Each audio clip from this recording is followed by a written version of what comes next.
Ucapan seorang ahli falsafah George Santayana amat relevan dalam perbincangan mengenai pengajaran sisi hitam sejarah negara. Katanya, mereka yang melupakan sejarah akan ditakdirkan untuk mengulanginya. Sejarah peristiwa berdarah di Kampung Medan misalnya, disusuli dengan kematian 6 orang penduduk pada tahun 2001, berkehendakkan kita menilai, mengkaji dan merungkai semula nilai bersatu dalam kalangan rakyat Malaysia masih teguh atau sudah roboh. Bismillahirrahmanirrahim. Sebelum kata meniti madah, sebelum madah meniti bicara, izinkan saya membuka tirai pidato dengan ucapan Assalamualaikum, salam sejahtera dan salam keluarga Malaysia sama bersama. Sebelum saya memacu bicara dengan lebih jauh, pengarang dan pensyarah Muhammad Nurizam Jamian pernah menyatakan, kesatuan adalah satu proses yang menyatu padukan seluruh masyarakat agar dapat membentuk satu identiti dan nilai yang juga disematkan dengan perasaan cinta dan bangga akan negara. Hatta kesepaduan masyarakat diibaratkan sebagai tiang kedamaian negara yang menjadi penyumbang perdana kepada kedamaian dan kestabilan. Namun, sekiranya kepelbagaianlah yang menjadi punca percanggahan dan pertenglahan, suasana damai yang kita impikan semakin sukar untuk dikekalkan. Dan apabila rapuhnya tiang ini, maka robohlah sesebuah ikatan. Hadirin, dalam membentuk keluarga Malaysia, kesatuan hanya akan muncul apabila rakyat Malaysia membentuk perpaduan dalam mewujudkan identiti nasional. Maka benarlah pesanan pusaka nenek moyang, bersatu kita teguh, bercerai kita roboh.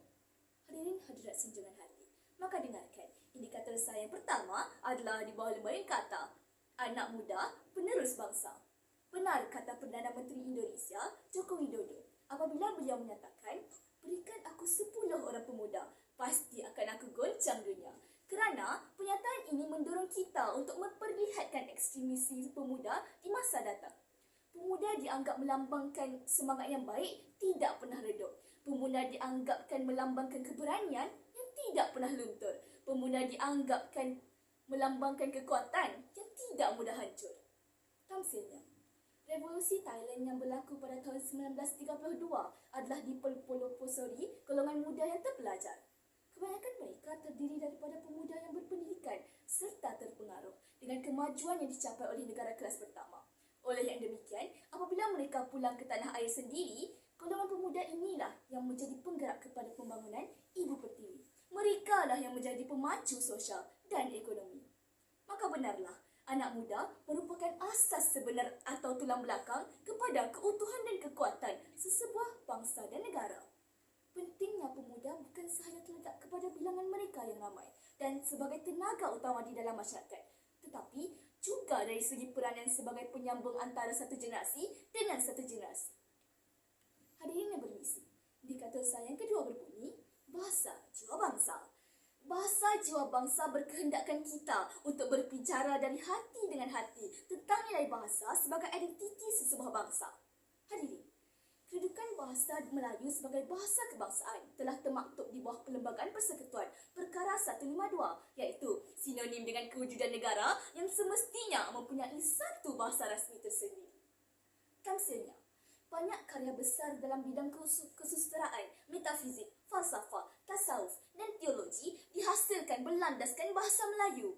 Manuskrip Melayu turut menjadi rujukan dunia menelusuri Tuhfat An-Nafis sehinggakan Sulalatus Salatin. Dan ini mampu menjadi bukti betapa keperangan orang Melayu setanding dengan bahasa lain. Sebagai keluarga Malaysia dan empunya bahasa ibunda, kita turut berasa bangga kerana diseolah di celah-celah ruang penguasaan teguh bahasa Inggeris, bahasa Melayu tetap ampuh mencerap hikmah dan sentiasa mekar di persada tamadun dunia. Hadirin yang bermisi, indikator saya yang ketiga, cinta akan rukun negara. Kata orang, tak kenal maka tak cinta. Oleh itu moleklah apabila Duli Yang Maha Mulia Sri Paduka Baginda Yang di-Pertuan Agong Tuanku Ismail Nasruddin Shah memperkenalkan rukun negara pada 31 Ogos 1970 agar melalui pengenalan ini dapat memupuk semangat cinta dalam rakyat dan Ibu Pertiwi.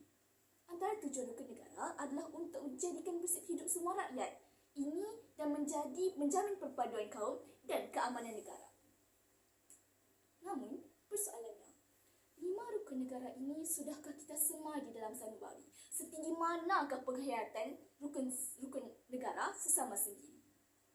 Hadirin, tatkala kita sedang lena tidur di bawah payungan bulan dan bintang, kita lupa tragedi Serbia terhadap musim Bosnia yang masih belum ada pengakhirannya, yang telah menyebabkan tragedi kemanusiaan terbesar di Eropah sejak Perang Dunia Kedua. Sebenarnya Meskap. Mengapakah hadirin? Hari ini kita masih mendengarkan kisah kanak-kanak Somalia yang dibiarkan menderita kebuluran, sedangkan Somalia dihimpit dengan negara yang dilimpah dengan kekayaan dan kemewahan. Tepuk dada tanya diri. Adakah kita masih mengukur keprihatinan dan kemanusiaan berdasarkan warna kulit? Oleh itu, bulan sudah semakin terang, bayang kian jelas. Dengan adanya kerjasama yang erat dan perpaduan yang kukuh berakar umbikan rukun negara, maka tidak heranlah negara Malaysia mampu membentuk rakyat berkualiti tinggi dan disegani dunia. Justru, ayo rakan, ayo sahabat, kita bersama-sama menghayati rukun negara sekaligus membentuk modal insan Cana Minda. Akhirul kalam, tahun lalu sudah genap 26 tahun peristiwa ini dikenali. Namun, kisah ini akan kekal segar di hati, akan menjadi kisah teladan buat penerus generasi. Menelusuri kisah revolusi industri di Thailand, Tanah Sutera, maupun kisah perundangan unggul di Melaka. Harap ketiga-tiga kisah ini bukan hanya sekadar sisi hitam sejarah negara, malah menjadi teladan buat kita semua. Hadirin, sewaktu kecil kita diajar untuk mengenal abjad dan angka. Kini masanya kita ingat dan semat abjad A, anak muda penerus bangsa, B, bahasa jiwa bangsa, dan C, cinta akan rukun negara. Sebagai bukti bersatu kita teguh, bercerai kita roboh. Sekian, terima kasih.